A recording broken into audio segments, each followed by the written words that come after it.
Coming up this week on Kings of the Rings podcast, we can't think of a better way to kick off the early holiday season than by predicting a premium live event in Saudi Arabia. We take a deep dive into this weekend's crown jewel. Plus, the PWI Top 150 Women's List is released. And is Shinsuke Nakamura kicking down his own forbidden door? We will find out. So please put down that candy that you took the day after Halloween, right after you came from voting, and sit back and relax because it's the 314th episode of Kings of the Rings podcast exclusively on Wrestle Addict Radio with our special guest. And it starts right now. Sweet little Ucey pie.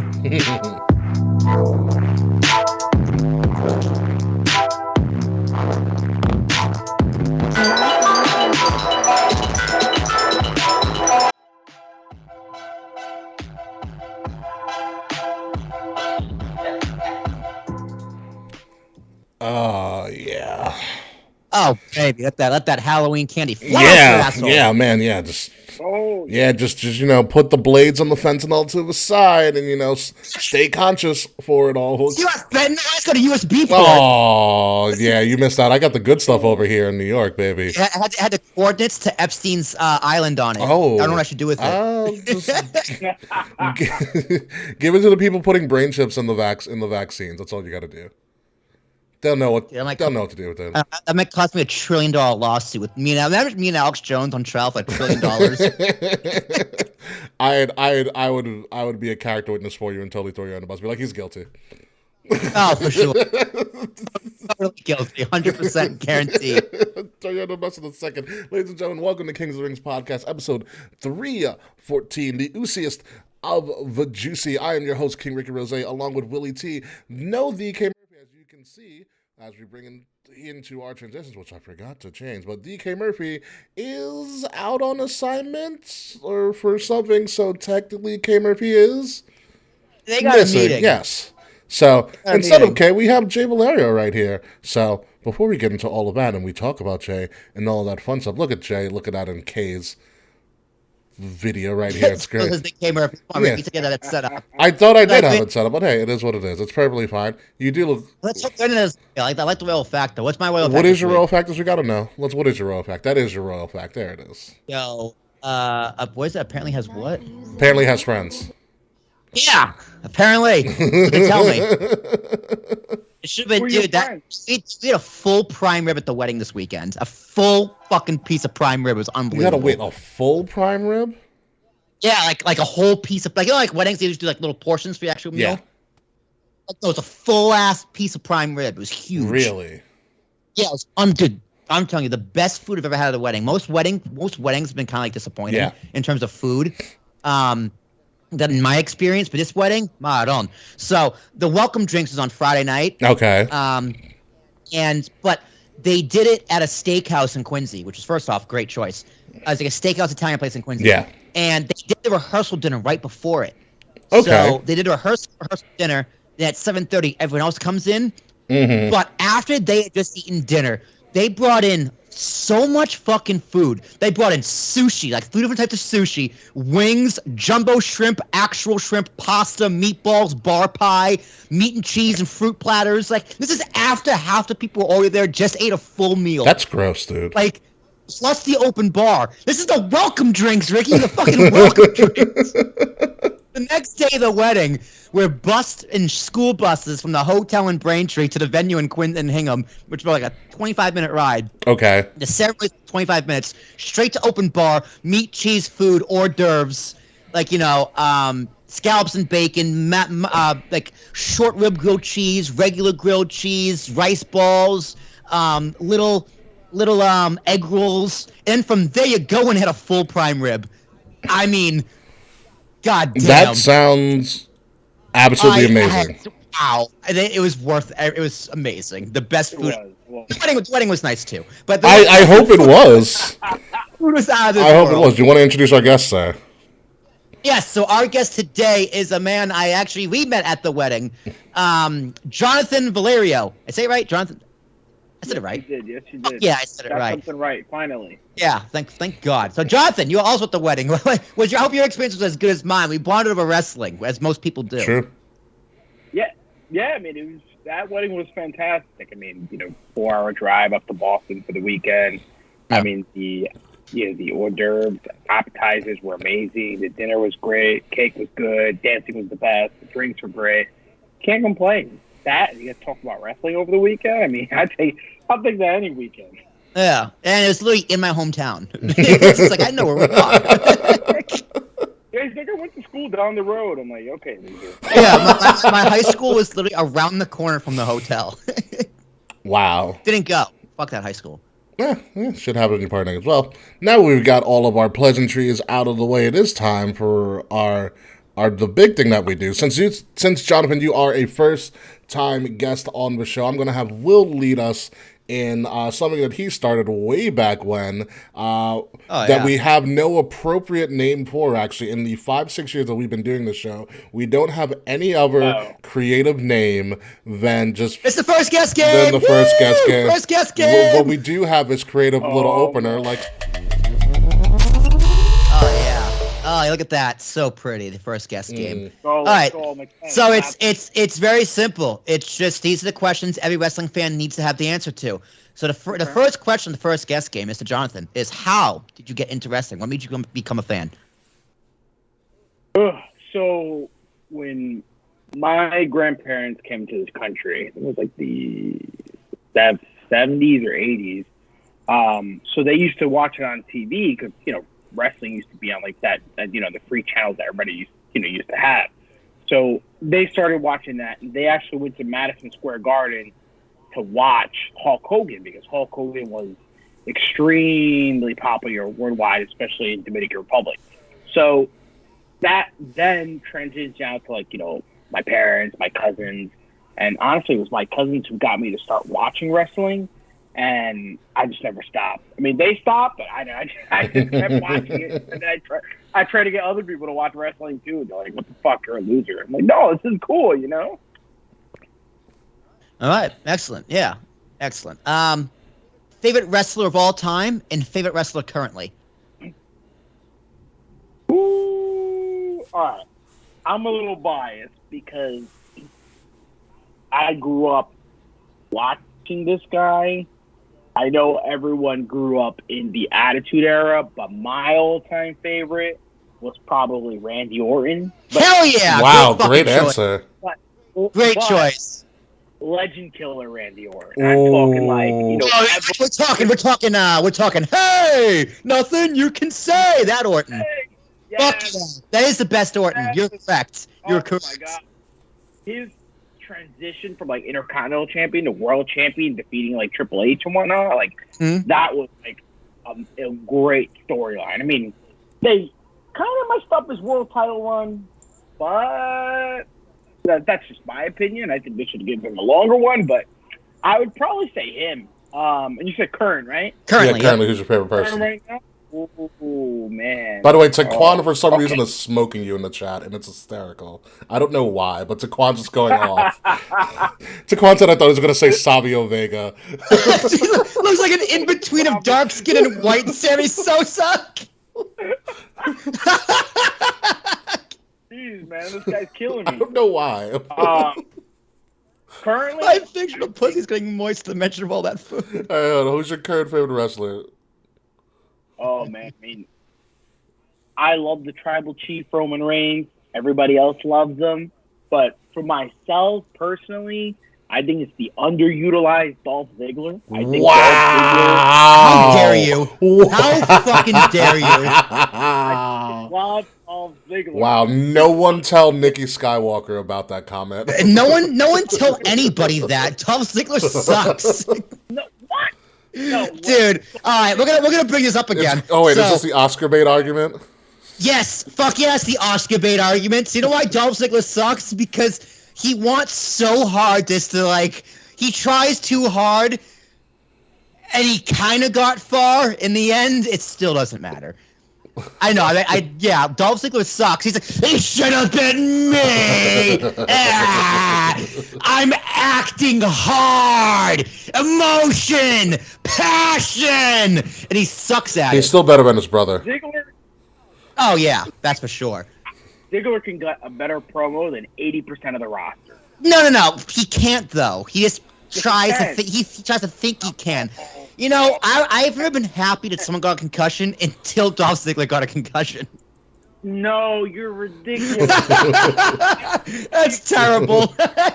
I will say this one thing about good old Dolph Ziggler, and it's going to be probably close to Jonathan's argument. But name a bad Dolph Ziggler match. Oh, you can't. I'll give him that. You can't do that.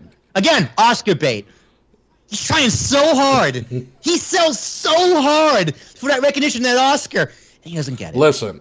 He is a former NXT champion, which I still can't say with a straight face. I forgot.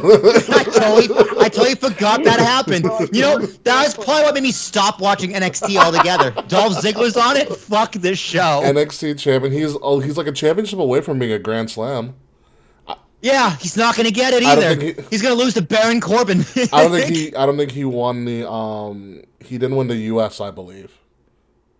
No, he did. He's won the U.S. Did he not? He might not be a tag champ. No, he's definitely a tag champ. Dirty Dogs. That's right. He might be. I think he is a Grand Slam. Did he win the IC? He definitely won the IC, right? Yeah, him and Miz went back and forth at the IC. So he is a Grand Slam. Never mind. He is a Grand Slam. He's a Grand Slam. He's going to the Hall. He won the U.S. title with Vicky. He was with Vicky Guerrero. Oh, okay. Future Hall of Famer Dolph Ziggler, you know? No, he is a Hall of Famer. That's what I'm not saying he isn't. I'm just saying he fucking sucks. But you know what? The Bushwhackers also Hall of Famers. Don't you hate on the Bushwhackers? Hall of Famers. All right, let's move on. No, I cannot stand this Dolph Ziggler. All right, so Dolph Ziggler, man. I didn't think I was going to get so heated so early in this podcast, but here we are. And it's only been 12 minutes. It's been 12 American minutes. The fuck? All right, so next question, the first guest game. Your favorite match of all time? Favorite match? That's a tough one, I know. But Yeah. You can name two or three. That's tough. It's tough to put that on the spot. Wow. Oh man, this is really tough. Oh. One would be Eddie Guerrero versus Brock Lesnar, No Way Out. Amazing. Great match. Randy Orton versus He Who Shall Not Be Named in SummerSlam 2004, I believe. That was an amazing match. Wait, He Who Shall Not Be Named. Is that Benoit? Oh, okay. Now we can say Benoit. That was a great match. He didn't work for us. Yeah, it's true. Let's see. All right. So, Will, you're gonna hate me on this one, but this is personally one of my favorite matches. No. Daniel Bryan versus Dolph Ziggler. I think it was bragging rights. 2012. Oh, the bragging rights card? Wow. Damn. And it was great. My personal favorite, because those are two of my, probably some of my favorite Why do I wrestlers, feel like the and bragging... going back and forth. Yeah, why do I feel like the bragging rights... Sorry about that. Why do I feel like the bragging rights match was featured in like a 2K showcase with Daniel Bryan? I think it might have been. I mean, the problem with the bragging rights, I feel like... It's just Survivor Series. Yeah, it pretty much was like a joke, but they had some great matches on, some of those cards. So I like the trophy. The trophy they went at the end. It's like a Stanley Cup. I would say that. Yeah. Yeah, it was a good idea if they just did it at Survivor Series. Because that's literally what Survivor Series is. That's what Survivor Series is. Yeah, Survivor Series has a cup on the line. That'd be cool. Well, now we have War Games, so it's perfectly fine. Yeah, War Games that's true. Yeah. Dude, I'm so mad we're not going to War Games. Well, I'm not going to War Games in Massachusetts. You're not going to War Games. It's in my hometown, and my mom won't let me go because it's fucking Thanksgiving. It's 2 days after. It's 2 days after. Yeah, I'm not going to be there on Thanksgiving Day, though. So that's the problem. If I was there on Thanksgiving Day, I'd be there. But that's my second Thanksgiving, all right? It's like second breakfast. You got to have it. All right. So the next question is, if you were a wrestler, what's your finisher, bitch? Describe it and give it a name. Yep. I don't understand why you didn't give me these questions before the show started. We did. We did. It was like 5 minutes before we went live, but we still gave it to you before. Well, dude, typically your best answer is one that comes off the top of your head. So. All Oh man. Shoot. Reminds me of like one of those, like like when the WWE games where you could like create your own false N-word passes. Saquon, I don't know what you ate or drank, but keep doing it because you are unreal right now. You're absolutely unreal. I love it. Yeah, he's this man. Another POC came on before him. He's probably right. Dude, I feel like a heel right now. Like all these guys just hate me for no reason. Good, dude. Heal it up, man. Tell Daquan to suck dick. I don't care. This fucking guy. Listen, he's a freshman in college. He's the world's his oyster at this point. No, it's not. Debt is his oyster. No, but it's not until after college. It's not until 6 months after he graduates. Ah, yeah, you're right. So. Oh man. So like, I don't know. I think it's a question that most wrestling fans like. If I was a wrestler, mine would be a power bomb, some sort of power bomb, because I love Batista bombs. Yeah. But people have already done it though. Like you. So you can do you can do a choke slam and call it the dick flick for all I care. That's your finisher. Yeah, but don't you want to do something unique? I mean, if You could. No, it could be a top rope move. It could be a submission. Like mine would definitely be it would be a pedigree position into a power bomb. That would be mine. Oh, so it's a butterfly. Sure. I know what it is. I know what you're talking about. Yeah. Like I'd lift him up and then try and like do like a spin him and then power slam him. Oh, okay. So in the pickup, it's almost like you're spinning him. Yeah. God, I know what I know what you're going for. It's a pedigree into a sitting power bomb. Yeah. Yeah. Okay. I guess mine would be similar to like an RKO, but like pretty much you like throw them against the ropes and you follow them, and as they come back, I guess you run from behind and RKO them with the momentum. On the rebound, it's a rebound RKO. Yeah, exactly. I know what you're talking about. Okay. That's Cool. That is actually really fucking dope. I just off the top of my head. No, it's essentially a rebound RKO, which is pretty cool. That's a cool visual. What would you call it? I had a shining star or something like something similar to like that. Shining Star, okay. We have Shining Wizard, there's Shining Star. It works out. How we got into wrestling? Wrestler currently match. Oh, we're up to our favorite finisher. one. Our favorite question. Yeah. Okay, so this is the secret question. So the final question of the first guest game. Now you're not allowed to ask questions. You are only allowed to say one or the other. It's an A or you can say A or you can say B. Yes, it's red or blue pill essentially. Are you team Slack or are you team fuck you Slack? Team Slack or Team Fuck You Slack? Mm-hmm. Yeah. Not, and the one question I'll answer, it's not the chat platform. Yeah, it's not the chat platform now. Slack is a fan. So you team Slack or you team fuck you Slack? Oh, I'm Team Fuck You. There we go. Yeah, it was team fuck you Slack. There we go. Yes. Although everyone immediately gets the joke with no context. Yes. I think we've had one, maybe two members of Team Slack, and I'm kind of in and out. Yeah, it depends on Will's mood. Depends on Will's mood. Well, thank you, Jonathan. All right, that was the first guest game, ladies and gentlemen. Shout out to Jonathan for doing the first guest game. That was a lot of fun. I love that. Yeah, game. no, it's been one of the more entertaining first guest games that we had. Also, Claire. I'm so glad I got to shit on Dolph Ziggler for like 3 minutes. Claire's first guest game was cool too because she had that weird way of looking at WWE and AEW. It's just like, wow, no one's ever said that before. Yeah, from a complete normie perspective. Yeah, I was like, whoa. Fretz moved over to Team Slack because he met him at AEW. So that's fair. Fine, that's fair.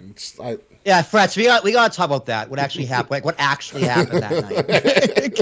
Oh God! I went to a Grand Slam in September. Yeah, Grand Slam. That's pretty nice. But let's get back to the show. All right. So before we get into Crown Jewel and all of the shenanigans that is going to entail with all of our banter, we do need to talk about something. We do need to talk about this one thing that came out right after we ended the show last week, and that is the women's. Go figure, dude. It happens all the time. No matter what day we do this show, is something always big happens. Like, for instance, when we were doing the first class game, apparently Jeff Jarrett joined All Elite Wrestling, and no one cares. So we're going to move on and talk about the women's PWI. Wait, that was the big announcement? Yeah, good job. That was Fretz's breaking news. Fucking Jeff Jarrett's an AEW. Cool. Wow. Jeff. Another waste of money from Tony Khan. Anyways, So, going back. Pro Wrestling Illustrated, like we had mentioned several weeks ago, they did their general PWI 500, and we mentioned they were going to do a women's 150, the top 150 women's wrestlers in the world, and then they were going to do, I think, a tag team 50 or a tag team 100, which is going to be coming out in a couple, that'll be cool. in a couple of weeks as well. That's going to be controversial. The tag team one. So the women's PWI 150 came out last week. From what I texted Will immediately when I found out. And the criteria was interesting. I got heated. Yeah, I know you got heated. Will, did I text you the criteria? Because I got to look it up. You did. Yeah, I'll find it. I'll find it. What I will tell you is that it was done by people who are in the pro wrestling podcast world. One of them we know because it's one of those wrestling girls.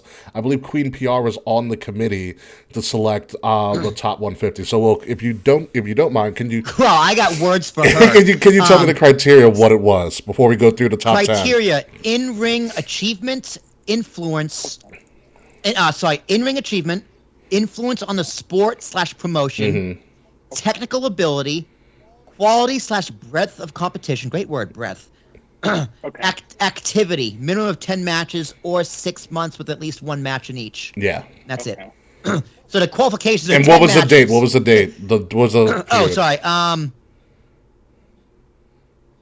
think that's the first thing I did. Was the evaluation period. Evaluation period was October 2021 through September 25th, 2022. Okay, so here is, we're going to go from 10 to 9, because I think it's probably going to be the best way to do this, because I want to see the shock on everybody's faces, even though Will already knows his answer. So, I'm looking at it right now. I'm still mad. I'm looking at the text of the top 5. Like, this is some bullshit. Wow. Right, Still reeling. All right, hold on. At number 10, Taya Valkyrie. From her work in AAA. Yeah, I know, Taya Valkyrie, because it wasn't about her work in NXT, let me tell you, because that shit.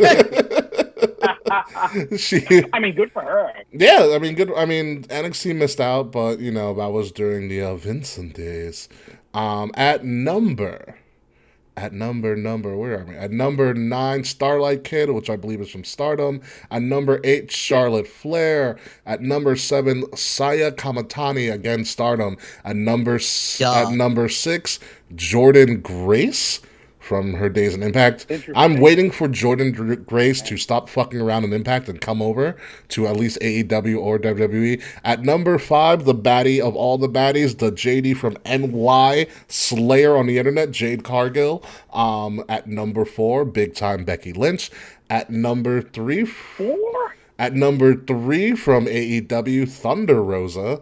At number 2, from WWE, the EST, Bianca Belair. And at number 1, from Stardom, I believe, I'm going to try to see if I can say her name correctly, Sayuri, Syuri, so Sayuri is the number 1 rated women's wrestler. Some other interesting demographics for everybody. Within the top 20 of the PWI Women's 150, AEW... Nikki ASH. No. Within the top 20, breaking down by different organizations, AEW had 3, Stardom had 5, WWE had 5, Impact Wrestling, 6 women in the top 20 of the Women's 150. Very interesting. So that math checks out. Very interesting to see. But that's our top 10. There are some other notable people. Mandy Rose made like 21 or something like that. There's a couple of other notable things. Mandy Rose had a good year. It's like, I hate to say it, like, she had a good year. She had a great year and a bad promotion. Yeah. And so there's that. So Will, again, so at number 1. So I know you have some emotions about this. Yeah, you texted me this top 5 at 12:01 p.m. And then I texted back immediately. Did Meltzer write it? With a lot of laughing emojis. Probably. Yeah. How is Bianca not number 1? Yeah, that's. I don't know because I would have to. I've never seen this other woman wrestle.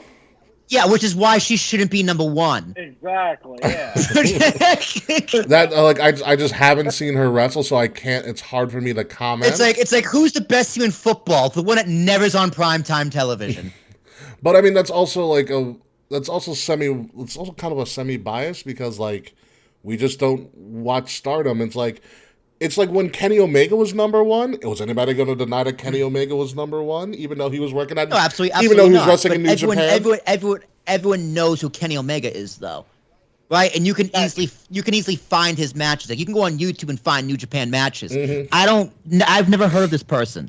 I've never heard of Stardom. You definitely heard of Stardom. Come on, you Never were friends Stardom. with Dave long enough to know about Stardom. Yeah, I would tune him out. When he says something about Japanese wrestling. That is on you. Yeah, it is. You know why? Because I don't care about Japanese women's wrestling. You should. That's where we got Asuka and Io and Kairi Sane from. They all came from. I care about them. They all came from Stardom. Yeah. And I care about them when they come to the United States where I watch wrestling. All right, so now I know what Stardom is. Where can I watch it? I honestly don't know. Why is she number one? Well, so based on your own criteria, not yours, Ricky, but I'm talking to them now. Influence on the sport and promotion. They have zero influence on the sport or promotion because I don't know who they are. I don't know the company. I don't know where I can watch them. Breadth of competition. I couldn't name one of their matches. I couldn't tell you if they had 10 matches. I couldn't tell you any of their in-ring achievement. And I feel like most people couldn't. Jonathan, who's number one? What's their name? Do you even know their name? Her name? Since Ricky announced it? Siori. Yeah. All right. How many titles did she win this past year? Do you know? How many titles did Bianca win? Bianca won one. Yeah, but she's held it forever. At least I know that. Mm-hmm. I can tell you where she won it, who she won it from, and where she was. Well, that's only because you're an active WWE fan. If you were actively watching Stardom, you would know all of this stuff. But also, people who are doing this, and most people who would read this list are also WWE fans. But most people who are reading the list aren't the people that are making the list. Continue. Also true. But even if you're, to Will's point, even there's, either casual WWE fans or people who don't watch WWE at all who know who Bianca Belair is because of her, her rise to stardom. She's really, in the past year, she won an ESPY. That big star, where now they just announced today that her and Montez Ford are going to get their own Hulu series. Wait, hold on. What? Her and wait. All right, yeah, that's pretty huge. That's number one material. They're getting their own series on Hulu. So it's like how far she's come in the past year compared to some of the other ones. Mm-hmm. There goes my Apple Watch. But yeah, I mean, the fact that Bianca Belair is not number one is absolutely ridiculous, and I really just think that whoever this person is, maybe they're an anti-WWE person, maybe they're whatever. Well, it was a committee of about 4 or 5 people with 2 senior editors. Okay, so if you want to put a top 5, I can't make an argument against that. But number 1 is Becky and Bianca. That is women's wrestling. You all knew Thunder 3, fine. Thunder's fine at 3. I can concede to that. But women's wrestling between October 2021, which is right after Becky came back. Remember, she came back the previous August. Big time. Through this past September, before Becky got hurt, which is right at SummerSlam, they were women's wrestling. The two of them, their feud carried all of women's wrestling. Here's the thing. They're 1 and 2. Here's the thing. Besides the fact that Taquan has now moved on to you, Will, and has been roasting you, which is great. He said you jerk off the footage of. Wow. Yeah. Wow. Who told you? Here's the thing. We have this bias, as all of us Americans here. Hell yeah. Thinking USA. That's the problem. I forgot what it's called. It's also a fucking rainbow. It's superiority. It's like superiority complex or something like that. But we think that this is the end all be all, and for a lot of the times it is. There's nothing like WWE, but there is. No, it is. It is the end all. It is not the end all be all. No, trust me. No, it's not trust the end all me. be all. But the problem is we're so focused, and we have this thought in our mind that the best wrestling, no matter what, comes from America, and that's not always the case when you look at the likes of New Japan and potentially even Stardom. But we also have this bias that they're not a big deal to us until they show up in America. But they're still a big deal, and they're still prominent. They're still good wrestlers in other places around the world. Asuka was still a ridiculous wrestler around the world. Miko Satomura, the final boss, was a fucking legend and didn't step foot into WWE until a couple of years ago when she was in NXT UK. Antonio Inoki won the fucking world title, and though it was never recognized in WWE, and he only wrestled like maybe one or so matches, and so there's that bias there. So as the one nice thing Daquan did say, which is kind of a flip, as WrestleMania is not for the hardcore fans, the PWI list isn't for the casuals. This is for people who really, really hone in and see the sport from a global perspective from all different parts of the world. So, It's still bullshit. I mean, is Sayuri legitimately the number one that we're aware of? Probably not. I'm still going to. For me to make a final judgment whether or not she should surpass Bianca, because I think in all of our eyes we all agree, from what we've seen of women's wrestling, Bianca is the number one, with Becky being a close second. If Becky didn't get injured, they're on a race. Yeah, and Ricky, let's use your argument with their criteria. So we gotta. But also, I don't know. Their criteria. I know we have to use their criteria, but also. I don't know enough about Sarah. I haven't seen any of her matches. I haven't seen the quality of her matches to make some sort of a sound judgment on whether or not she deserves to be number one. So that also goes into who should be number one then. How so? Because the big so we don't know because we don't know. We don't know. And that's what upsets us that we don't know. We don't know with this woman from Japan. But we do know with Bianca. Yes, we do. Right? Okay. So if you're going to follow by their criteria, the one I'm looking at is influence on a sport promotion. So you can say that the global wrestling's big on a global audience, but in terms of promotions, WWE is the biggest promotion. You take all the wrestling fans in the entire world, most of them, bless you, only watch WWE. Okay. That's just a fact. So influence on the sport and the promotion. Bianca had the most influence and impact on the sport of wrestling in the biggest promotion in the world. Okay. Arguably male or female in that time period. All right. In that time period? Yeah. So for me, out of all these criteria, I think that's the most important. If you're weighing them. Quality of breadth of competition. Her main feud with Becky Lynch, who on this list is number 4. So the quality of your competition, which is another criteria, is someone who's in the top 5. One of them. No, I don't. One of them. Right now, I don't know if this woman had a top feud with someone in top 5, but if she didn't, she shouldn't be number 1. Stardom. Based on the criteria. You can make an inference based on the fact that the Stardom is all over the top 20. Is that she feud with essentially one, if not all of them. And your quality and breadth of competition essentially is saying, like in the college football, as in strength of schedule.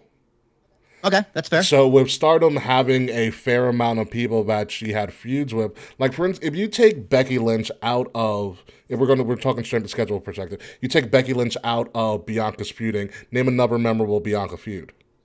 Yeah, if she take out Becky Lynch, she's not number 1. But you can't do that because she did. Yeah, right. But continue. Sorry. No, that's it. That's it. If you using the criteria, Bianca Belair did it because she excelled at the highest level, at the highest promotion in every single category. But she was also. I don't know. I think. It's like. Oh, sorry. Continue, John. I didn't mean to cut you off. No, it's like saying, so and so went to a bigger school rather than a smaller school, so they achieve more influence, so they're automatically the better person. I mean, Bianca being pushed as the number 1, women's wrestler in WWE was pushed to that global influence. So because WWE is so global, I mean, she was traveling all around the world, competing. Did ESPN, blah, blah, blah. Doing promos, blah, blah, blah, blah. Yeah. Maybe some of these other wrestlers didn't have, that type of leverage, weren't given that type of leverage to do so, but were still be able to make an impact within that amount of time. I mean, I don't really know Suri as well as, some other people do. I mean, my only thing was, even when you're going on wrestling Twitter and The IWC is talking. You knew of Kenny Omega. You know what I mean? You knew of Will Ospreay. You knew of Kota Ibushi. You knew of all these amazing Japanese wrestlers because everybody was talking about them. I didn't hear people necessarily talking about her as much as they were talking about other guys from New Japan Pro and Noah and some of these other promotions. Which for the most part are male dominated promotions. I mean, think about it. New Japan's been around for years, and they are just now getting a women's division and a women's title started. Yeah. And it's one of those things where there is kind of a gender bias in the IWC and in wrestling in and of itself, where women's wrestling has been on the up and up and is still on the up and up, and that's why this is the first time I think they've ever done a legit women's 150, and I think there's a point to you, Jonathan, that's it's easy for Bianca to be propagandaed as the number one when you have the number one promotion behind you and you're at the big D1 school and stuff, where somebody like Sayuri could be a Jerry Rice. You know where Jerry Rice went to college at? No one. No. Mississippi Valley State University was part of an offense known as the Satellite Express, which averaged about 700 yards a game. You know what the play was? Throw to Jerry Rice. Okay, so it's one of those things where yes, they are not, just because they are not at the big time school doesn't mean that they're not great. And that's true. But are they greater than the greatest? Is everybody better than Jerry Rice at the wide receiver position? I don't know. There is not. Terrell Owens got close. That's fair, but you know what? Jerry Rice came to the NFL and made his name. Mm-hmm. If Jerry Rice played for the CFL, would you be comparing him to a Randy Moss? Yeah. No, because you never would have heard of him. Well, yeah, Warren Moon went to the CFL. You know who Warren Moon is? I don't know who that is. Damn it, you really need to watch football. I don't. That's on me. That's on me for not knowing football. That's on me for not knowing football. Fired. Yeah, you are fired. Yeah, at the end of the day, this list is meaningless since it's an opinion. So if you disagree with me, go fuck yourself. But if I disagree with you, I can go fuck myself. I will say this. It does make me interested in seeing what some of her matches were within the past year. Be like, what is she all about? I still don't. I know you don't. I'll catch her in WWE. But honestly, women's wrestling has really come a long way. The fact that they can even put up this list in the first place, compared to years ago, where I don't think you might have had a struggle getting 150. I was gonna say, I don't think you could find 150. Yeah, exactly. I still can't name 150 female wrestlers. Couldn't do it. It's hard. It is very, very hard. I couldn't name you 100. I probably couldn't name you 50. Probably. But let's stick with the women in our Here Come the Women segment. So speaking of women, that I don't even think Ronda was on the 150, to be honest with you. Be it as it may. Ronda Rousey, who can't cut a promo worth a damn, in my opinion, at this moment in time. Bad. Bad. However, I did want to talk about this. Ronda has now initiated her, for the umpteenth time, a John Cena-like open challenge, and her first open challenge participant was another Triple H baby, the returning Emma, who has some good credits, who I do not believe was also in the women's 150 as well, because I think she took some time off herself. But Emma is back almost 5 years to the day that she got fired. They brought her back, which is very interesting. But I wanted to get your guys' opinion, and we'll start with you, Jonathan, since you are our guest. What do you see? Because I see some potential in what this open challenge can do. This is based on, this is really just based on what John Cena did with his U.S. Open Challenge, which was fucking legendary. And if Ronda can hit the right tune, I think you have something big here. But do you see any potential in Ronda doing an open challenge for an extended period of time? I do. I think that, Ronda doing an extended open challenge is great. Not just for her, but it's also great for, the women in the back who are able to showcase more of the wrestling, get more TV time than usual. My only problem is with Ronda Rousey herself. Props to John Cena, because John Cena, he knew how to cut a promo, and he also knew how to get people over. Now, does Ronda Rousey know how to do the same thing? I don't necessarily think so. I just think, don't get me wrong, I loved Ronda Rousey, definitely, the UFC, and then, when she became champion. But I feel like this experiment that we're trying to do, getting UFC stars to WWE stars, is not working. And it's not working with Ronda Rousey because one, I feel like she just can't make that adjustment to UFC fighting with all her training here, and then like you mentioned, she can't cut a promo to save her life. You gotta take that microphone off of her, like maybe get her like a Paul Heyman, a guy that can advocate on her behalf. You know what I mean, or pair her up with like Shayna Baszler. Which they're hinting at. Thank God. Oh, dude, watching her chuck out Natty on SmackDown, I was like, finally! For no reason. Fucking finally someone did that. That's what I wanted to do for years. You know what it is? Well, now what I think about it, remember when John Cena was doing his US Open Challenge? He wasn't responding to the crowd. I think Ronda's issue is that she hears the crowd boo her, and she says, oh, they hate me, I'm supposed to be heel, and she's playing wrestling at this point instead of being Ronda. You know what I mean? It's weird to do an open challenge as a heel. But also when Cena did his open challenge, he didn't say many words. He came out, did his thing, hey, open challenge time, you want some? Come get some. And then the fight happened. It was more for the matches, right? The Cesaro match, the Sami Zayn match, the Dolph Ziggler match, probably. Yeah.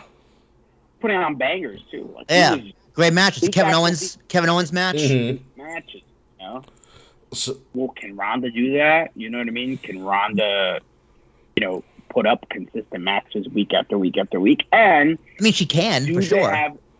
Do they have enough talent for them to do this on a consistent basis? Because no, I don't think so. As much as I would like to see new talent, I mean, I would love to see new talent rather than seeing Sonya Deville get beat up for like the 15 millionth time, or have Natty job like who knows how many times, like I don't know that roster, and it's getting bigger now, if they have enough people to go through this to keep it fresh. Yeah, my thing is they brought back Emma, which is a surprise to me.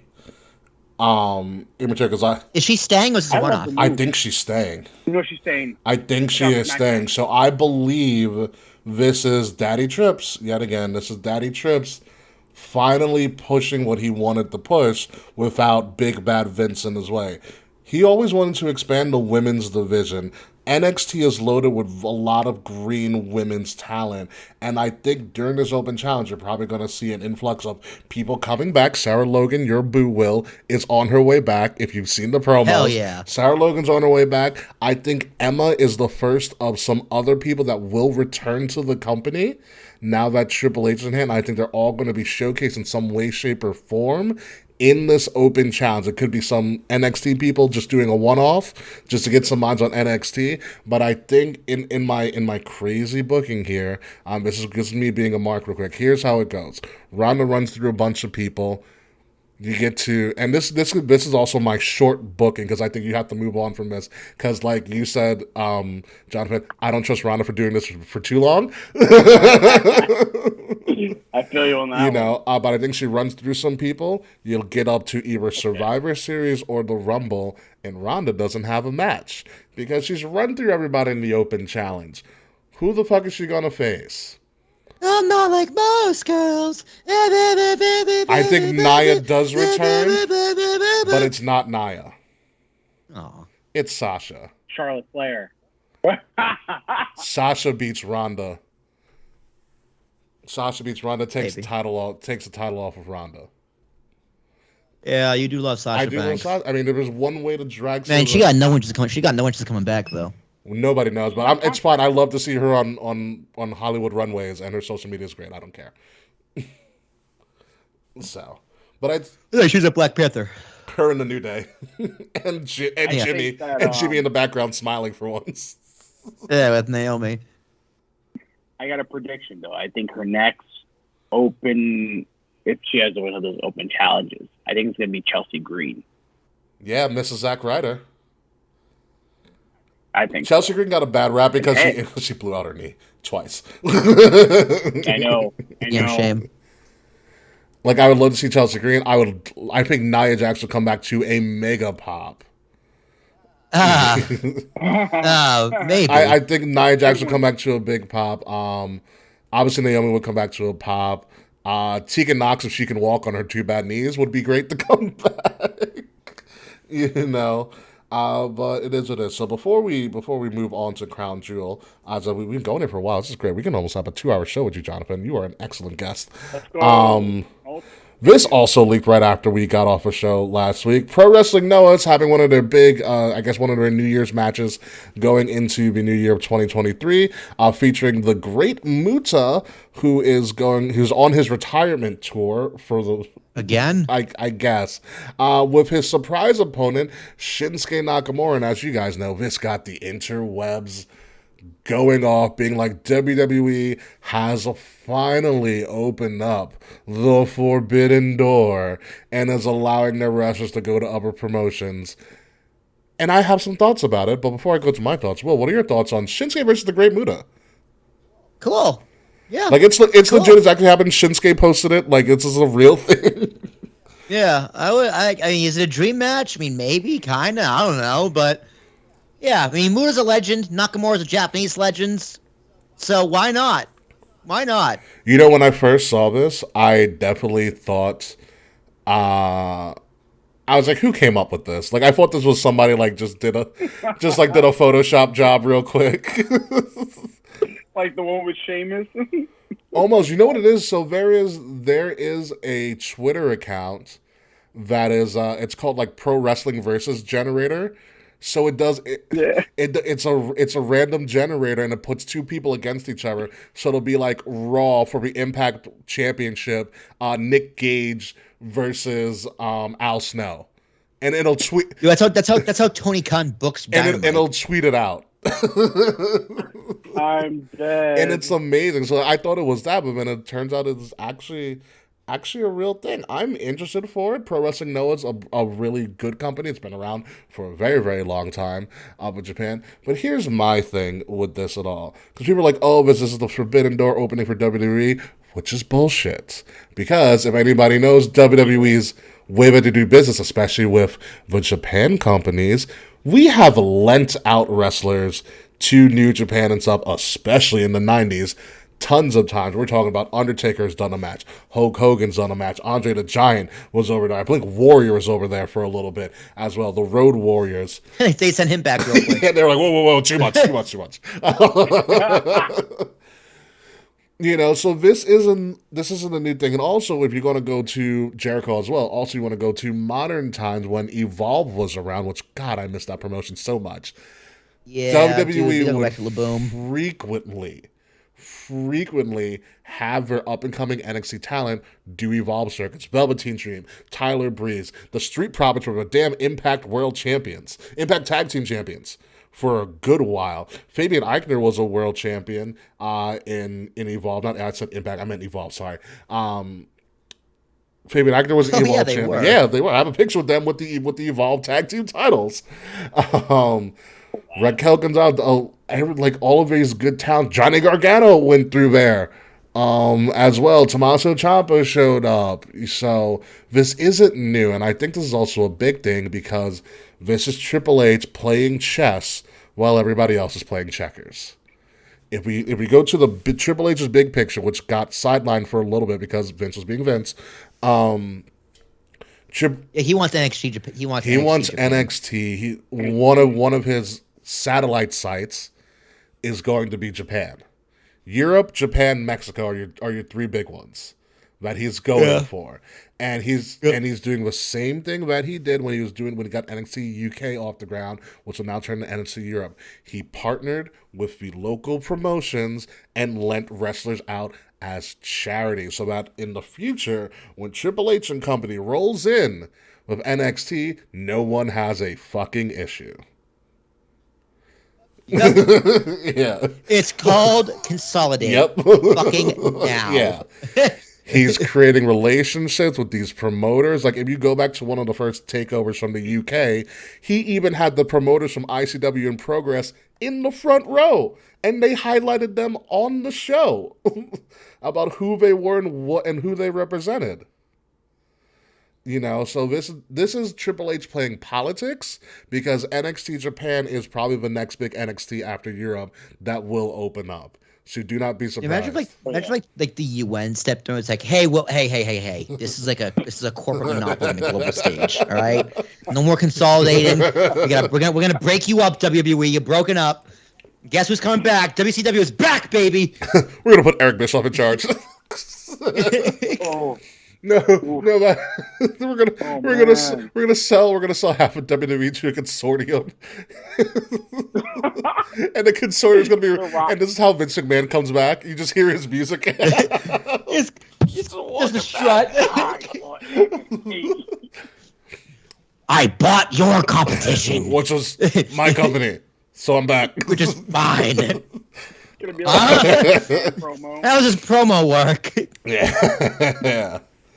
Oh wow. So that I think that's what's going to happen. Is that Triple H is playing politics, and I think it's a great game of chess that Triple H is playing, and I can't wait to see what happens with that. But let's move on to what we really came here to talk about, which is more wrestling, obviously, and the Crown Jewel Premium Live event going on this Saturday at noon. So set your alarm clocks, because I still have a hard time waking up before noon on the weekends because I'm still a kid at heart. Crown Jewel this Saturday at noon, hailing from the Kingdom of Saudi Arabia in one of their bomb-ass stadiums that I don't know what they use it for, but it's going to be there. It's happening. Apparently, Colt Cabana is also back in AEW as we speak, according to Mr. Frets, which that was Jericho's mystery opponent, which is kind of funny. But be that as it may, Crown Jewel, we're going to kick it off from the start here with the biggest match on the card.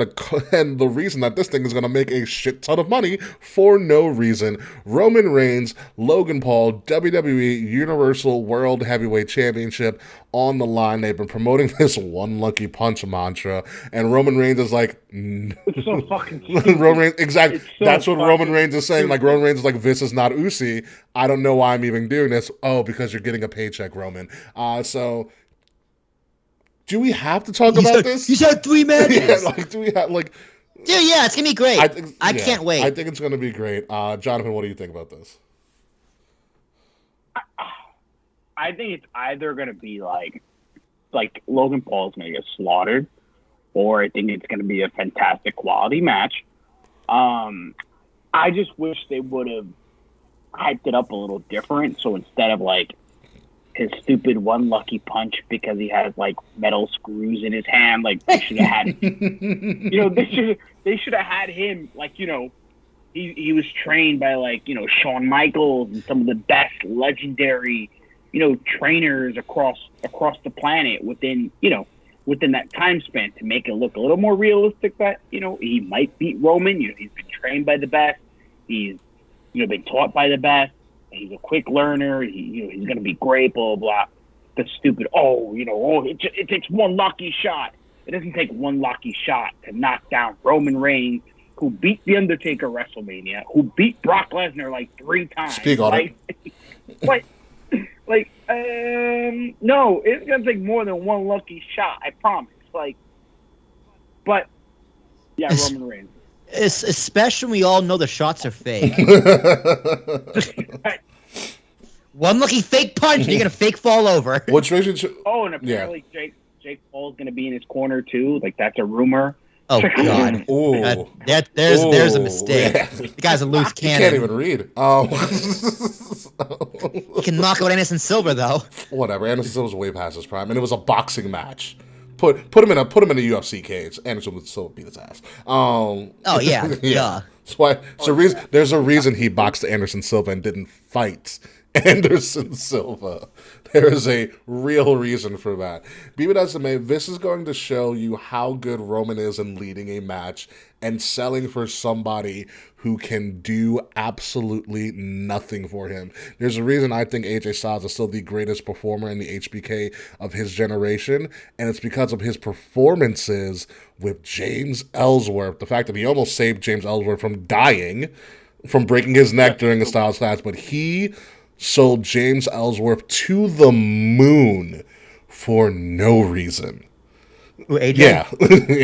Yeah. He sold James Ellsworth to the moon for no reason. And a sign of a good competitor, good pro wrestler, besides the fact of you winning all these matches and being put in these good spotlights, is what can you do for an opponent who does nothing for you.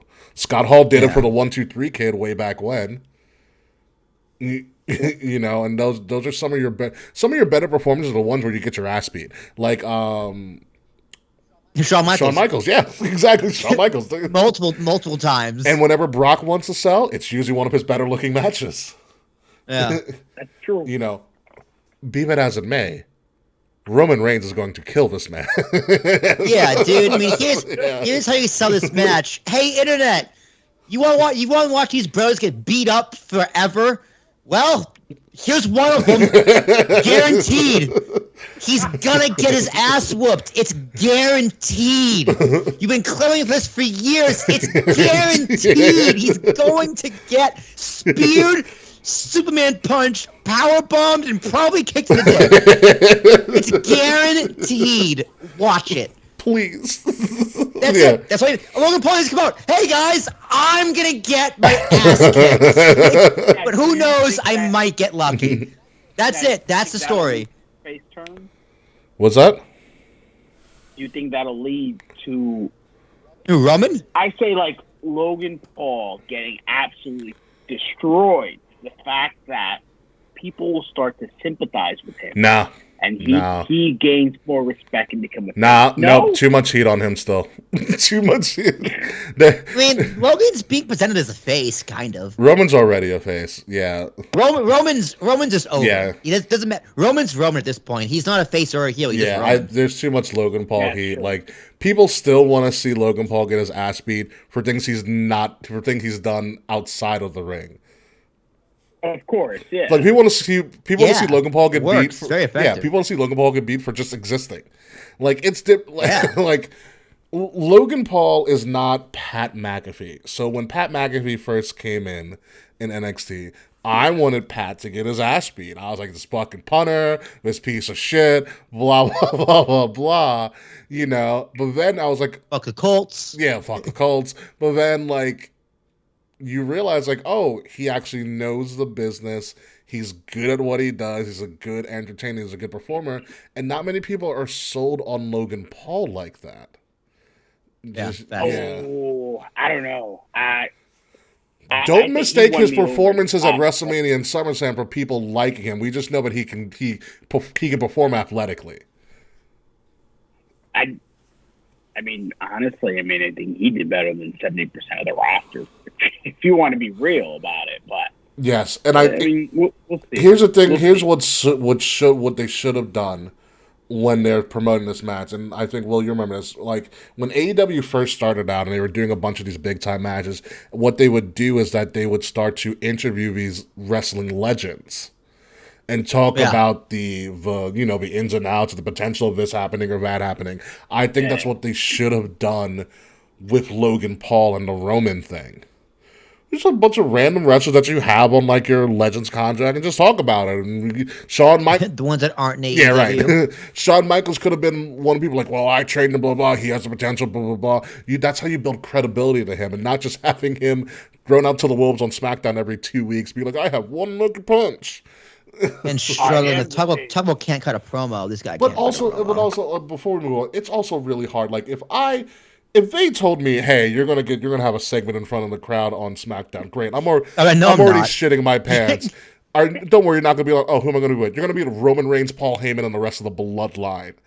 Fuck. Try not to get shown up by Sami Zayn. Good luck. Yeah, right. Don't break character, kid.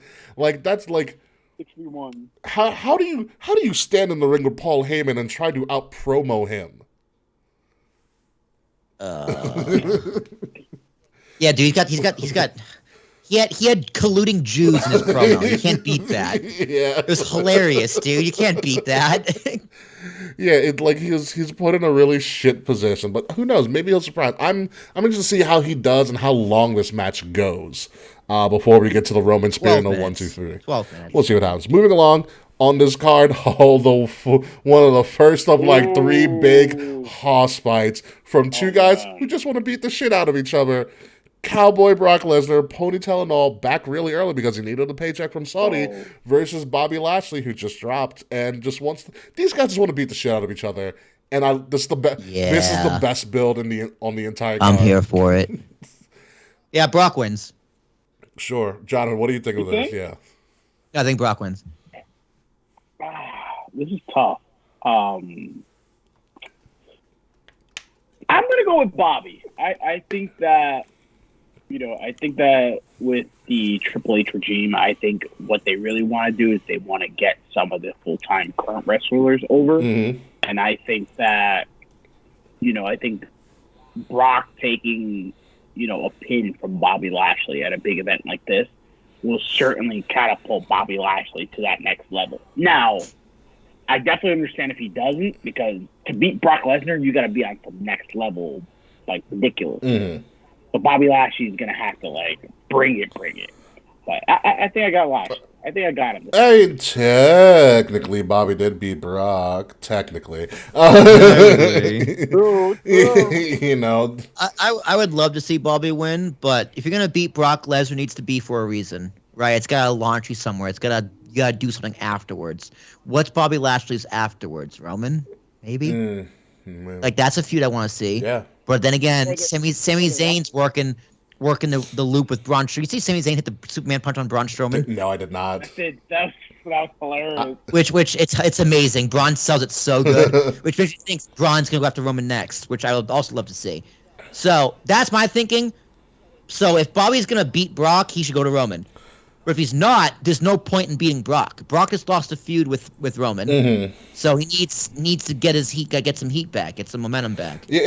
Yeah, but Brock's part-time, so true. You don't know he's just gonna go away for no reason anyway. Yeah, That's true. it's gonna be this pay-per-view and just buy, or is he just gonna do this and continue onward? Yeah, flip a coin. Who knows? I mean, Royal Rumble's around the corner. Yeah, this might be this. So Survivor Series. Yeah, but he's not going to be in a. Imagine Brock Lesnar in War Games. No. No. Brock Nope, not doing that. Lesnar versus 5 guys. Literally, Brock goes into War Games and he's the first person in the cage. And so the other person has to survive Brock Lesnar for the first 5 minutes of the match. It's like, huh? Come on. No. Who we gonna give him?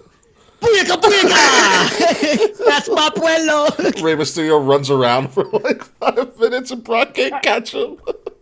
Yeah, he has springboards from rope to rope. You play the Benningham. I think I have a soundboard on here somewhere. I don't want to find it though. Yeah, that would be wild, but I don't know. I think the only way Bobby beats Brock is if Brock lets him. I think it's going to be fantastic. I see this being as heated as Goldberg Bobby from last year. That was a great match for no reason. That was a good match for no reason. That was wow, Goldberg Brock. Yeah. And so did Bobby. And they're playing it up, these guys just want to beat the shit out of each other. So I wouldn't be surprised if this goes to no holds barred at the last second, or no disqualification or false count and false count. And I just had this picture of Bobby and Brock going into the streets of Saudi and still beating each other. Still beating the crap out of each other. He pins him on the Crown Prince. Just hits the F5, kicks the Crown Prince, and it lands on him and just pins him on the Prince. And then Brock takes the throne with the cowboy hat. That's just horrible. Sort of throwing with the cowboy hat. It's horrible all around. He's like, women, you're all free. Oh my god. This is a toss up for me, but I'm gonna go with Bobby here because I think Brock's gonna go away for a little bit because Brock's being Brock. It's not Brock's season yet. Brock's season's in a couple of months. It's family. Fair enough. It's family time for Brock. Flip a coin. Yeah. Flip a coin. Moving. So, are we keeping count? No, not at all. No. We used to, but then that got too much for everybody. The scorecards were a lot of fun. Yeah, the scorecards are great. Yeah. This is going to be an interesting match here. We have the Raw Women's Championship, Bianca Belair defending against Bayley of Damage Control.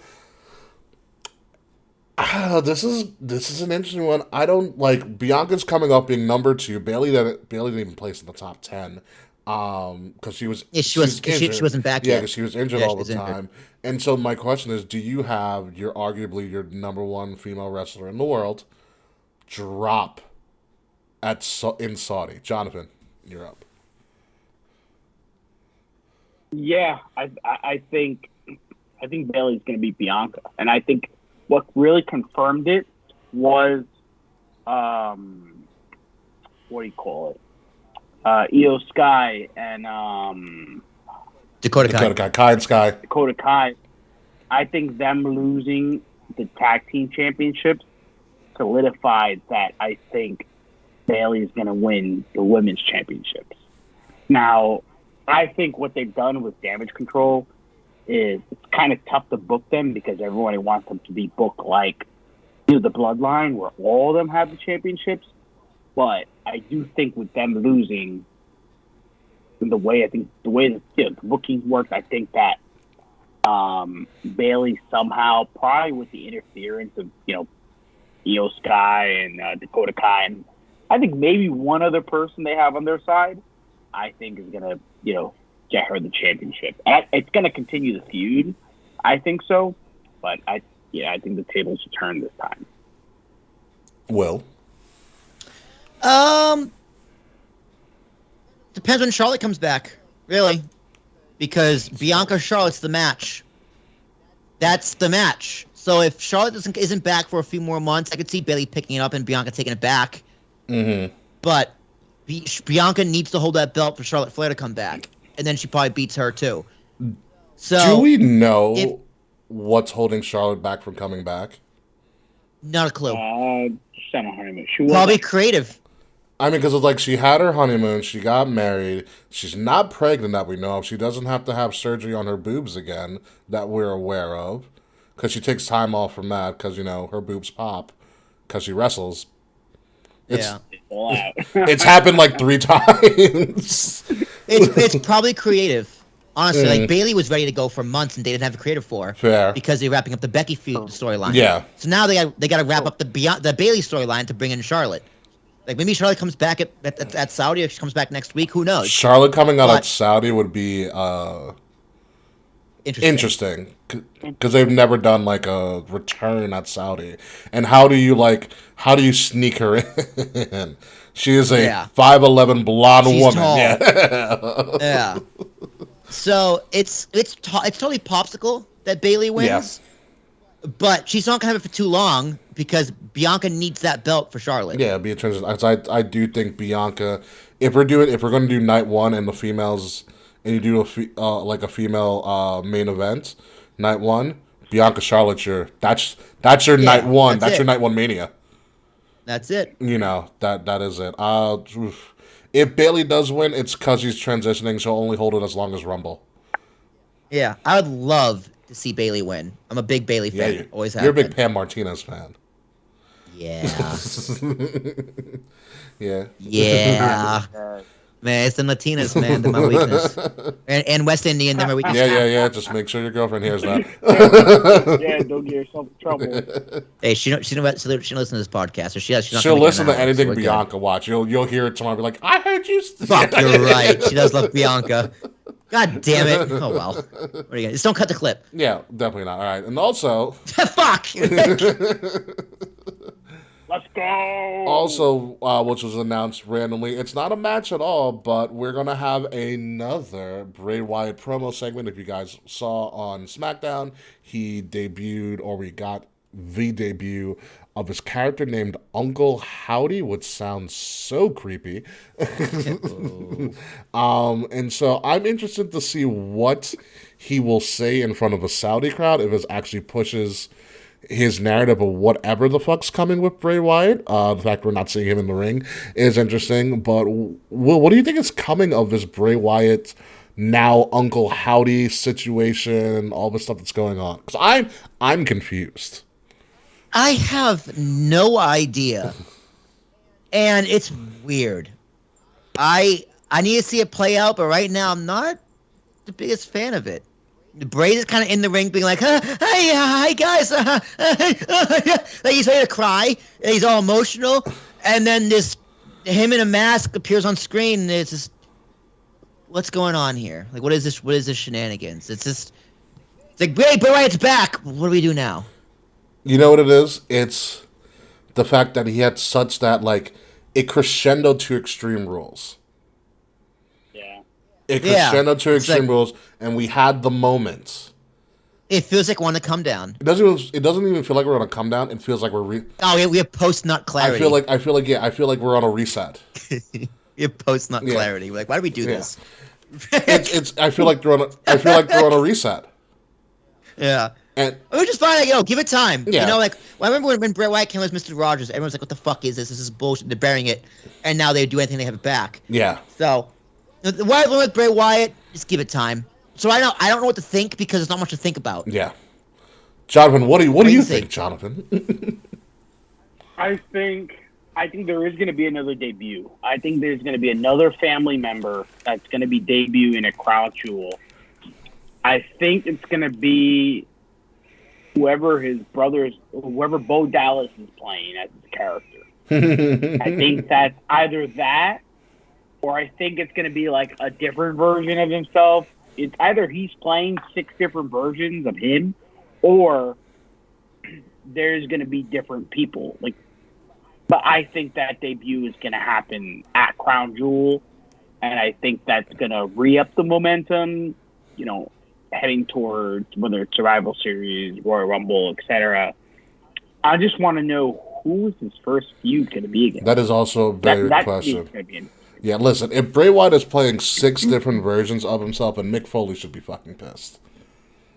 Okay. Why didn't I think of that? Okay.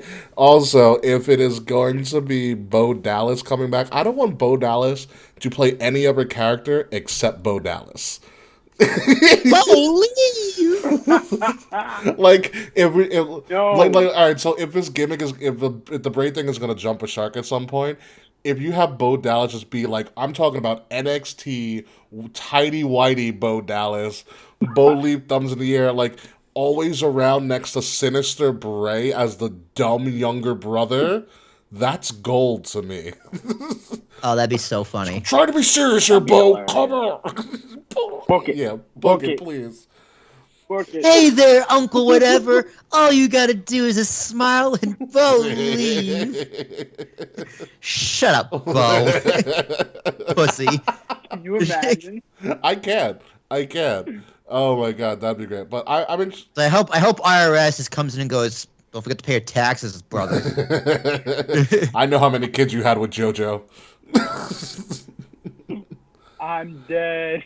Seriously, I don't blame Bray Wyatt for doing what he did either. I've seen JoJo, and I would impregnate JoJo. That's yeah, good man, good man. Moving on, another big meaty men slapping meat match, because apparently this is what Saudi wants. Braun Strowman Omos versus Omos, with MVP in the corner. I actually don't know how this is going to go. I picture this being a Goldberg Brock WrestleMania 20 moment where they don't know what to do because they're so goddamn big, or this could be just like they're doing drop kicks and backflips and springboards. They're gonna kiss. Could you imagine? No, this is gonna be. Hey man, Saudi wants to be progressive. It's gonna kiss. This also could be a moment where they could pull back the exploding ring. It'd have to main event though. It would have to main event. Could it? I mean, No. I mean, how long would it take to rebuild the ring like that? I mean, I've seen those guys do magic. I know, but you gotta do the pillars and everything. They're really good at changing the canvas. All right. Listen, you can rebuilding the whole ring. Listen, you can. Yeah, no, it would have to be the main event. A Bray Wyatt promo fixes all of that. It's backstage, I guess. Or on the WrestleMania stage we do Oakland position. I guess maybe. I don't see them actually breaking the ring. Not for this match. Nah, they've done it 20 times. So, but I also don't know who wins. I mean, I also love the fact that Omos actually does tower over Braun Strowman and make him look like a kid. Yeah, Braun's a big boy. So. I always forget Braun's in the company. I'm like, oh yeah, dude, you're here. Mm-hmm. What are you doing here? He couldn't control his own narrative, so someone's doing it for him. Fair enough. Yeah, Braun wins. Yeah, what do you think, John? Yeah, I think Braun wins. I honestly, I don't know what some of the WWE universe sees within Braun Strowman, but they absolutely love the guy. He's alright. He's a big, burly, I don't- simpleton man. What's not to love about him? He's fucking annoying. But no, I think I think he beats Almost. Yeah. Or Almost wins with the help of MVP, and that continues the feud. But That's true too. Yeah. I'm going with Braun. Yeah, I don't think you bring Braun back. I mean, the Saudi Arabia and Crown Jewel, this is the Braun Strowman special. Next to Mansoor, this is Braun Strowman's home. Okay, remember, That's true. Braun Strowman That's true. is the winner of the greatest Royal Rumble. He has the belt. Do you think Mansoor went to the back and was like, hey, I know I got this gimmick here, but I can't do that over there. I can't be Mansoor over there. I will not be allowed to leave. Honestly, if he does do Mansoor over there, I will cry laughing. I will pray for his safety. This time the plane will not take off. At least if it does, he won't be on it. They're just like massively booed. I want Braun to come out with the greatest Royal Rumble belt that he was given. God. Oh, the foot by the foot No, belt? that was the original Universal. There was a green. What do we call the Jolly Rancher belt? We call I it think it some might have kind been John. of I don't know. belt. I like the green look. That was just me. I wish it would have sold It was a pretty belt. Yeah. Yeah. He needs to come out with that belt, greatest Royal Rumble winner. Show him who's boss. I think you don't bring Braun back for him to beat Omos. It just sucks for Omos because it's another loss on another big stage. He lost at Mania. He's gonna lose now at Crown Yeah, Jewel. because he sucks. That's why. So Guy listen, you sucks. cannot tell the biggest ninja we've ever seen in the Viking Prophets promo and the doorman for Raw Underground that he sucks. Damn it. He was always a legend. He was good as being a doorman. He was great as a ninja. Should have stayed as He was great as a ninja. The Viking Prophets ninja was one of the greatest segments ever. Yeah, that was pretty. Just the, I'll give him that. That was pretty the funny. giant ninja Jonathan. Go you. Moving on to what actually might be a sleeper, ridiculously crazy match. You have the WWE, the Unified WWE Tag Team Champions, the Usos, versus the Brawling Brutes for the Tag Team Championships. If the Usos do come out and win this, which for all intents and purposes, they do. They are. They are going to have the longest streak as tag team champions ever, beating the New Day streak of 483 days. Who beat the Usos streak? And they beat Demolition They Streak. beat Demolition Streak because Demolition decided to sue WWE. So I'm going to go, besides the fact that I think it's going to be great, I think Ridge Holland and the guy formerly known as Pete Dunne, a.k.a. Butch, are just, they're peaking at a great time right now. People are loving them. And I never knew that we would get Butch over, but apparently we are, because all they do is just love the fight. But I still think the Usos win this, because it's leading to Tale as Old as Time, Usos versus New Day, to see who's the best tag team champions of this era, which they put on classics. Yeah, again. And listen, I can't name a bad match between them. That tag team Hell in a Cell was one of the most amazing things I've ever seen. Maybe it's when Big E comes back and helps them win the belts. Because WWE just loves setting a record and then immediately taking the And belts off. breaking them, yep. Yeah. Yep. And breaking them. So I think Usos. Will, I think you're going Usos. Jonathan, are you doing Usos? Are you going to stay Ucey with us? Stay Ucey with us. Yeah. Gotta stay Ucey. Gotta stay Ucey Bro.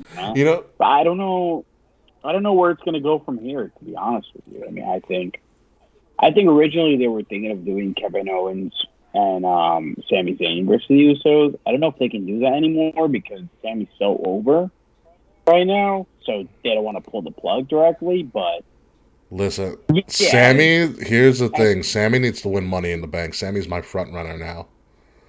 I know it's months away, but Sammy's my Money in the Bank front runner. Oh my God, please. I would love every second of that.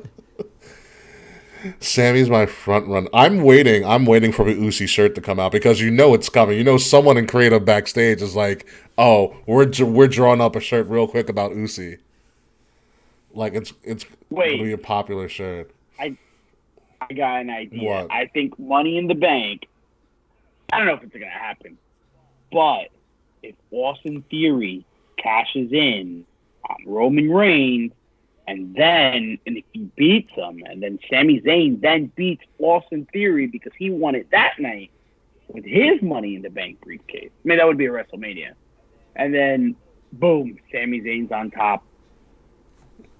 Tribal Chief Sami Zayn. Hysterical. On the head table now, Roman. Get in line. Imagine. Oh my That God, would be he would great. get Roman Reigns. Roman would kill him. Let's stay Ucey with this. Let's move on to a six-man tag for a six-man tag. The OC, AJ Styles, Luke Gallows, and Carl Anderson, who is not, I repeat, Not going to be in Japan. not going to defend his never openweight championship that he was previously booked to defend against everybody's favorite grown-up emos, Judgment Day. Yo, Dom has such great heat. Yes, he has. I hate to say his heat has been going great. He's got great heat. And I know who wins. I love the fact that the club is back because they're just a bunch of old guys that are just fucking idiots. Yeah, there's old guys who like to drink together. Yeah. Pretty much, and Judgment Day is still without any titles or any sort of credible wins. Yeah, dude, Dom pins AJ. Whew. Ooh. Ooh. Clean. Ooh. No, Rhea's getting involved. You know that. Stop it. Oh, okay. Oh, you're right. Sexy Rhea's gotta get involved. The big question, and also if Bianca does retain, or also, just going back, when the hell do you do Bianca Rhea? Whatever you want, really. Mm-hmm. that's true. You know, because I mean, if anybody's going to get some gold, You could do that. You could do that until Charlotte comes back. Absolutely. But in terms of this match, the OC and Judgment Day, the OC's been hinting that they need somebody to counteract Rhea because you can't hit a woman, even though Rhea can kick you in the balls and body slam you. Body slam you. And do whatever she wants. They're not going to hit Rhea. So the big question is... Well, Saudi Arabia can probably hit a woman. Rhea can peg me. Yes, Kwan, we know. Yes, we know. Welcome back, Kwan. We know, Taekwon, we know. Who helps out the OC becoming a bullet babe, essentially? Jonathan. Ooh. Wow, that's a good one. The club enlists Mia Yim. That would be fun. That's not happening, though. I've been hearing that. Mia Yim could also... That'd be good. Mia Yim could also come think back for an the, open challenge against Ronda. I think that'd also be fun. That'd be fun. I think Raquel Rodriguez. I think that's probably one of the only women in the locker room. It's gotta be someone on Raw. Yeah, it's gotta be returning Maybe Dana Brooke. Back and forth. Maybe Nikki. No. Nah, Nikki's caught up in the damage control True. shit. You're right. I mean, I would love Nikki. Dewdrop. Dewdrop would be interesting. Interesting. Was there Lana. No, Lana's about to do the surreal life. It's not going to be Lana. Although Lana would be a good pick. Lana's such a nice woman, too. Very, very nice lady. Yeah, Lana's still sitting on those ring steps from Survivor Series 3 years ago. What if it's Eva Marie? And Rhea just walks away because Eva Marie's so annoying that Rhea's like, it's not even worth it. and then they kiss. Wait a minute. What if it's Nia Jax? Ooh. I love it. I mean, I always wanted Nia as like the female heater for the Bloodline, but the Bloodline's way too big at this point, and it's like a boys' club, anyways. But Nia as part of V Club could work. I like the optics of it. Yeah, but I don't know if she fits that mold. Nia's funnier than we think. That's true. Not on camera. Unfortunately, not on camera. Yes, but it as doesn't. a person, it's weird how her chemistry doesn't appear on camera, and her promos don't appear on camera. It's very bizarre how that works for some people. Yeah, and if you were to run Nia like backstage or like just in the streets, she's funny, she's personable, like she hits all the notes. This on camera doesn't work. Tamina, nah. Tamina, I mean, it could, but I don't think so. As much as I love Tamina, I just say no to that. I don't see it. But who knows? But the big question is, who wins this? Just in case no one shows up, who wins this? Judgment Day. Yeah, you got to give Judgment Day something, right? Yeah, hell yeah. I'm going to go with the club. Yeah, I just... Throw something different. I think they're surprised is going to catch Judgment Day off. I like the club. I think Carl Anderson uses his greatest spine buster in wrestling today, his hot Asian wife, and the never openweight championship to somehow find a way for the club to win. He's going to use all those three things. Dude, I hope he brings the belt to Saudi Arabia and wears it on camera. Never openweight championship. Yeah, he wears it to the ring. Oh, that's where that title is. That would be a lawsuit really quickly. That's intellectual property you do not own. It was not given permission to do. That would be such a Carl Anderson move, though, too. It really would. He would do Oh it, my too. God, he's such a funny man. Moving on to this, another hot fight that no one really cares about. God damn it, why? And that we failed to promote well. Well, someone got to get married. We have Karrion Kross, who we're only here for Karrion Kross because Scarlett's right next to him, versus Drew McIntyre. And they had a good build. All right, so they had a good build going because you had Kross beat him, and then you had Drew almost kill him on SmackDown, slamming his head through a car door and also running into his car as well. Like, that's a good I'm angry build. And that was pretty crazy. I do remember that. And then nothing. Because someone had to be a best man for his friend in his wedding wearing kilts around New York City. Woo, woo, woo. Spooky. Yeah, right? So I don't know where this goes. I mean, yay, it'll be great. Isn't it a steel cage? This is a steel cage. So Scarlett can't get involved with her pepper spray or whatever magic she uses. Or Miss Fireball. It's all right. In my opinion, Scarlett doesn't miss anything. Got him. That's true. You know, so I mean, Drew can get his revenge if you want to keep us going or not. I don't know. I'm gonna say Kross for some reason. Will, who do you got? Or Jonathan, my fault. Yeah, I'm gonna say Kross. I think there's gonna be either outside interference from Scarlett or, you know, I think maybe Bray Wyatt interferes in this match, kicks off a feud with Drew McIntyre. Maybe. That'd be cool. That'd be cool. I think so. Well, also here's a question because we know how for you, Will. We also know how Scarlett loves to dress. Does Scarlett even make the trip? That's a great question. I'm gonna say probably not. I mean, when she has something to do, right? Yeah. I mean, imagine her in a giant T-shirt. I will. You know, they give it a bodysuits now. Although I will say, I think she'd look great in a bodysuit. So yeah, she would. I think she might make the trip. Yeah, maybe. Yeah. So I'm gonna go. So we 2 for Kross. Do you have Drew or do you have Kross, Will? I got Kross. Yeah, we're going to go with Kross. Drew can take some time off or do something. Also recently announced after they just won the damn tag titles from Damage Control, we're going... How long is this fucking card? This is the last... What happened to 6 matches? That was a one-off. This is the last... AEW? And when you're not the one who's doing the principal money for this, they're going to put on as many matches as they want. You also have what is probably going to be just a literally 50-50 booking, run a back match. Damage Control is trying to get their tag titles back because they just lost it on Monday from a returning Asuka and Alexa Bliss. Women's tag team titles. Do Bliss and Asuka retain, or do Damage Control get them back? I don't know, dude. They flip-flopped these titles 3 times now since they brought them back. So who the fuck knows? Yeah. Who cares? Who cares? These belts suck. Get rid of these fucking belts. Bring on the mid card, but we just still need more women. But we do that mid card belt. I think it's almost there.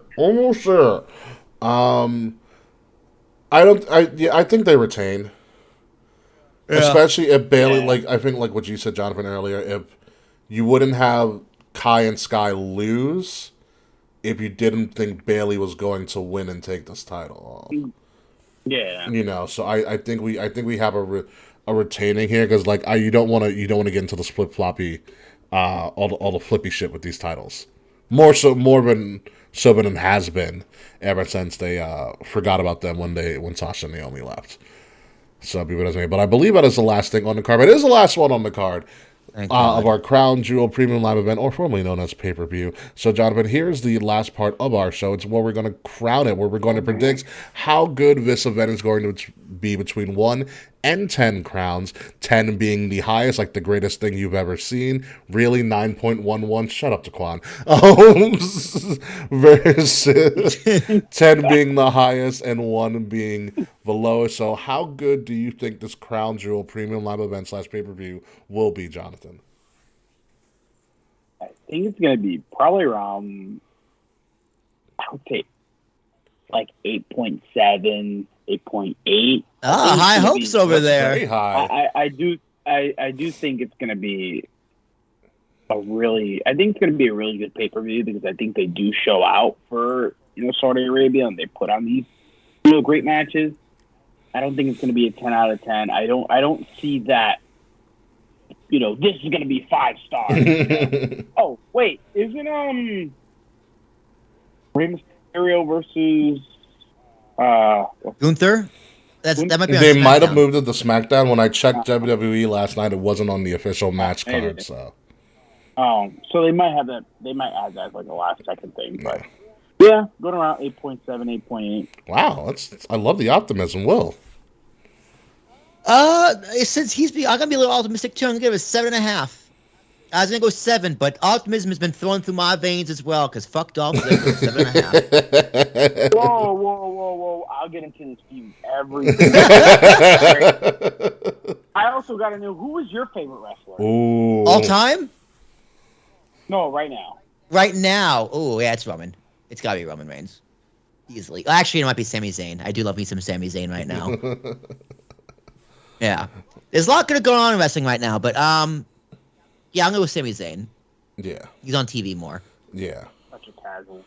Yeah, I think for me, when you look at Crown Jewel as a whole and WWE's vision moving forward with Nick Khan, who was name dropped by MJF the other week, which is amazing. Yeah, he said he's gonna go work for the only con that actually matters in wrestling. So I'm like, holy shit. When you think about what their vision is, they want to put on more stadium events. They want to put on more WrestleMania level events. With Crown Jewel being one of them that they've been doing for X amount of years now. They're almost halfway through their 10-year deal with Saudi. And the events just keep getting better and better. The stages are immaculate. The crowds have been great. Remember the first show? They had the royalty and the couches in the front rows, and then the fans behind them. Yeah, it was a weird setup. It was weird. Yeah. It was really weird. They're all in like the head garb and everything. Yeah. Now it's just like they're fans. The crowd's been great. Yeah. They're fans. The crowd's been really, really good. The show's been exponentially better and better and The better. pyro's beautiful. It's good. So all of those aesthetic stuff that you see really helps to elevate the show, and make it a big deal. Like this is one of the only shows every year on the WWE card where everybody gets a grand entrance and a pyro and pomp and circumstance. So it makes it a really, really big deal.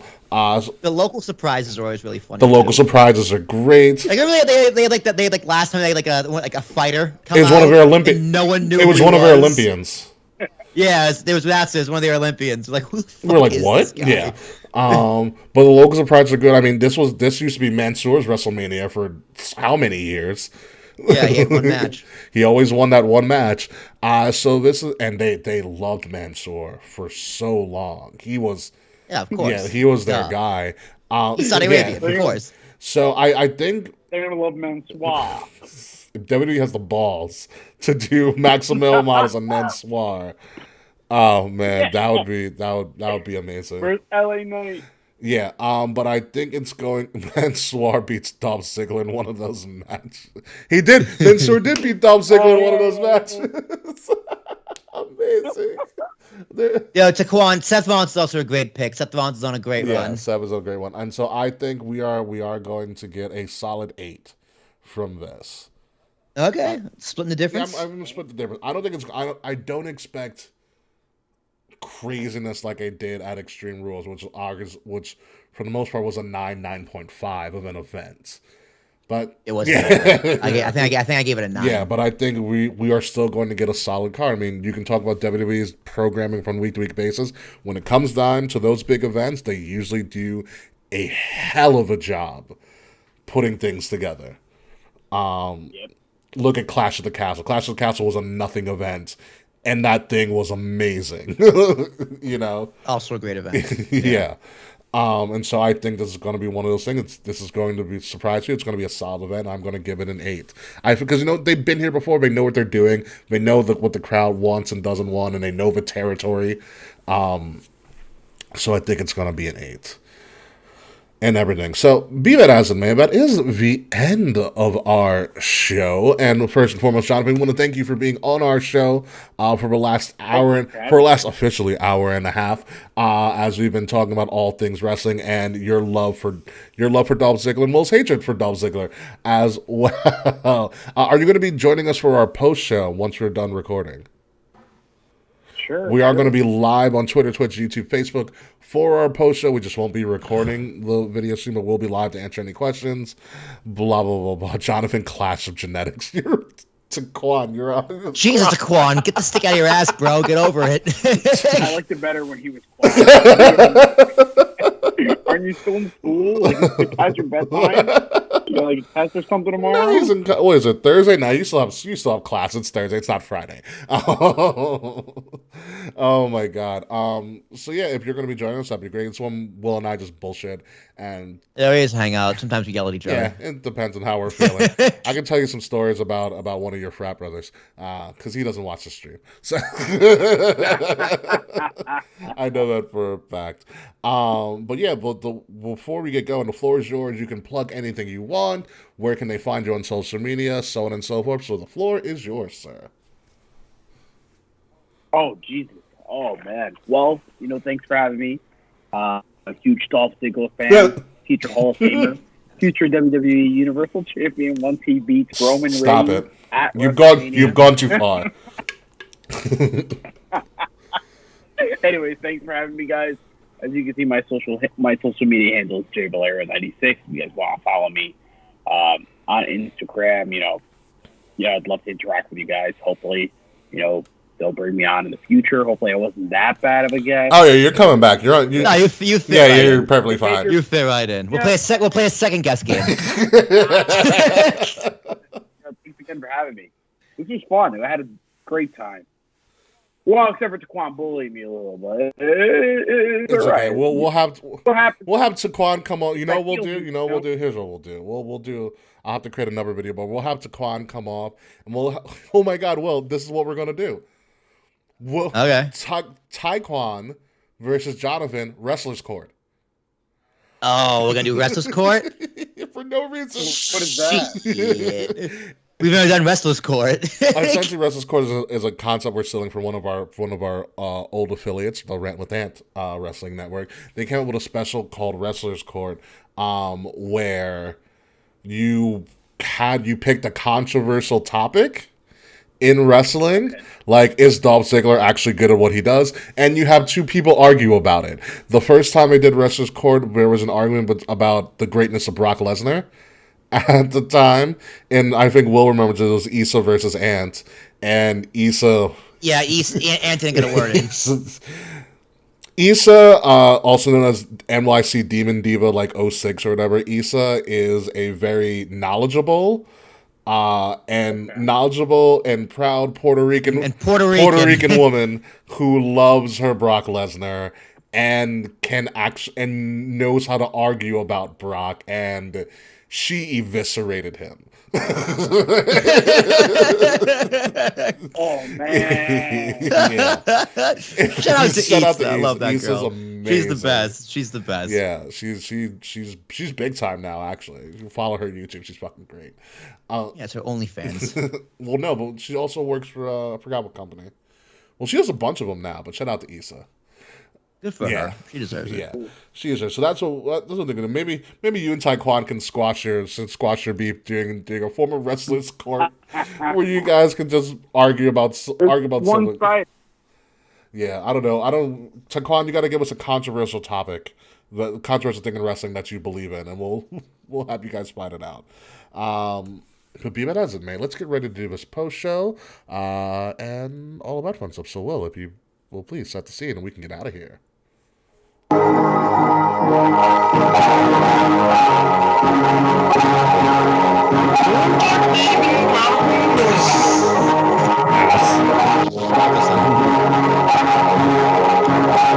Ladies and gentlemen, you have been listening to Kings of the Rings podcast, episode number 314. Ucey.